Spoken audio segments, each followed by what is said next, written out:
Al-istighna, hakikatul istighna itu adalah al-istighna anis syai' labihi. Jadi pemenuhan kebutuhan yang sebenarnya adalah kita berusaha menghindari sebanyak mungkin kebutuhan yang sekunder, yang enggak penting. Bukan memenuhi semua yang kita inginkan. Jadi misalnya begini ya, kalau kita lapar, itu keinginan kita itu makan enak apa asal makan? Tentu jawabannya asal makan yang sehat. Tapi kalau nuruti nafsu kita, makannya yang enak, teman makan ya enak, terus di warung yang favorit. Ini kan satu kebodohan. Kenapa untuk makan saja butuh definisi sekian banyak? Yang kita harus kecewa, warung favoritnya bisa sudah tutup, atau kita ke sana harus macet, ribet. Yang benar-benar arif dan bijaksana itu adalah al-istighna anisya. Sesuatu yang tidak mendesak itu jangan jadikan kebutuhan. Sehingga kalau kita puasa misalnya, semua makanan itu enak karena kita sangat lapar. Sehingga Abul Qasim Al-Junaidi ketika ditanya, ma'idamu to'am, lauk makanan itu apa? Jawabannya lucu, alju, lapar. Kalau kamu lapar ya semuanya enak. Ini sudah mulai hilang.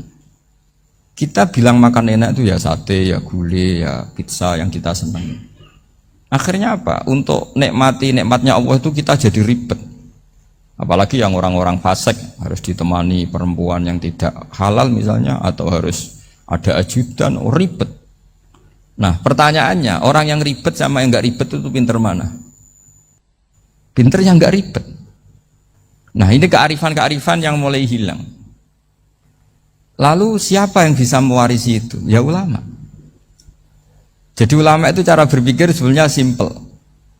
Makanya mereka sering kalau tahajud itu, di antara makalah Sayyidina Ali paling terkenal dan yang menjadikan beliau punya derajat yang luar biasa itu adalah kafani izzan antakuna li robban wa kafani fakhron an akuna laka abdan. Ya Allah, saya ini sudah begitu mulia, begitu terhormat dan sangat-sangat terhormat karena yang menjadi Tuhan itu Engkau. Jadi rumus pertama itu karena menjadi Tuhan itu Engkau.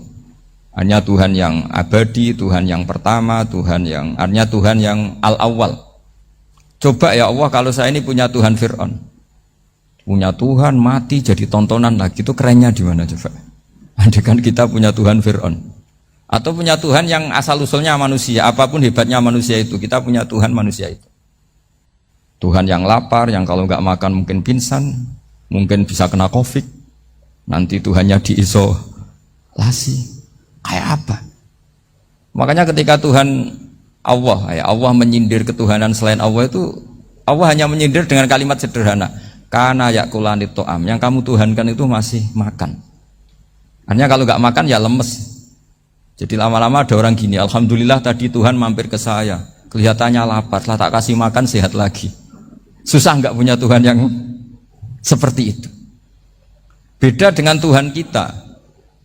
Tuhan yang nggak butuh makan, nggak butuh minum, Al-Qayyum, zat yang berdiri sendiri tanpa butuh yang lain. Al-Awwal, sebelum ada langit bumi sudah ada Tuhan kita yaitu Allah. Bandingkan dengan Tuhan-Tuhan yang dipertuhan yang lain, yang adanya setelah bumi, misalnya Fir'aun dan sebagainya. Sehingga Sayyidina Ali pertama jadi kebanggaan apa? Kafani izzan antakuna li robban. Saya ini keren betul karena punya Tuhan yaitu Engkau. Tuhan yang lahul asma'ul husna, Tuhan yang semuanya punya kebaikan, punya keabadian, punya keagungan. Terus wa kafani fakhron an akuna laka abdan, dan saya bangga sekali karena saya menjadi hambamu. Kalau saya jadi hambanya Pak Rektor ribet kan, sudah tak hormati ternyata nanti tidak rektor, ya kan ribet kan. Terus pokoknya ribet, jadi budaknya manusia itu ribet. Makanya ada seorang wali datang ke temannya yang jadi presiden atau jadi raja. Datang ke situ karena tidak punya uang, mau minta uang karena temannya raja. Setelah sampai sana ternyata temannya ini karena orang soleh pas berdoa, ya Allah saya minta ini, minta ini, minta ini. Terus si wali tadi pulang. Kenapa kamu pulang? Ternyata dia sama, masih minta-minta kayak saya. Jadi sederhana dia.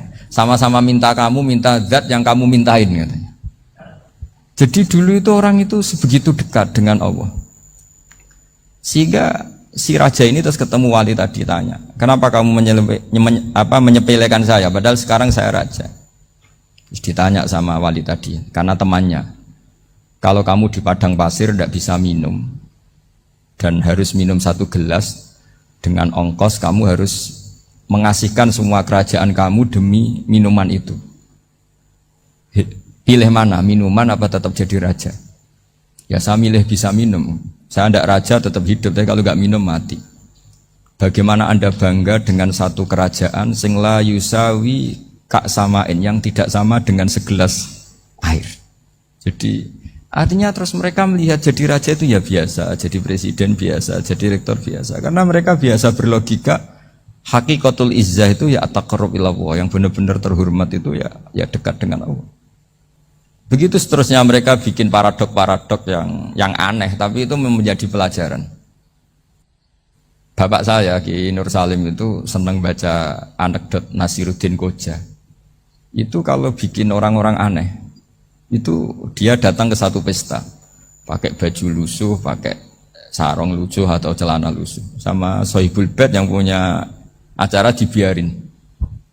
Setelah dibiarin dia pulang pakai jas, pakai dasi, pokoknya keren. Dihormatin, pakai alpat, pokoknya dihormatin. Silakan. Pas dia disuruh minum, minumannya itu disokkan saja ke sakunya. Jas, kamu harus minum yang banyak, karena kamu yang dihormati, bukan saya. Terus makanan ya semuanya diletakkan di saku, ada nggak apa? Ayo kamu makan yang banyak. Alpatnya juga gitu, dikasih sate apa? Ayo kamu makan yang banyak. Mereka tidak melihat saya, melihat kamu. Akhirnya orang satu pesta itu istighfar semua, berarti kita ini salah. Terus dia pidato, kenapa kamu uang gitu? Tadi saya datang, orangnya sama. Gara-gara beda pakaian, penghormatannya beda. Berarti yang berhak dapat makanan ini jasa ya, bukan saya. Betapa naifnya kita sebagai orang. Ternyata kita masih hormat sesuatu yang seperti itu, yang atribut lah.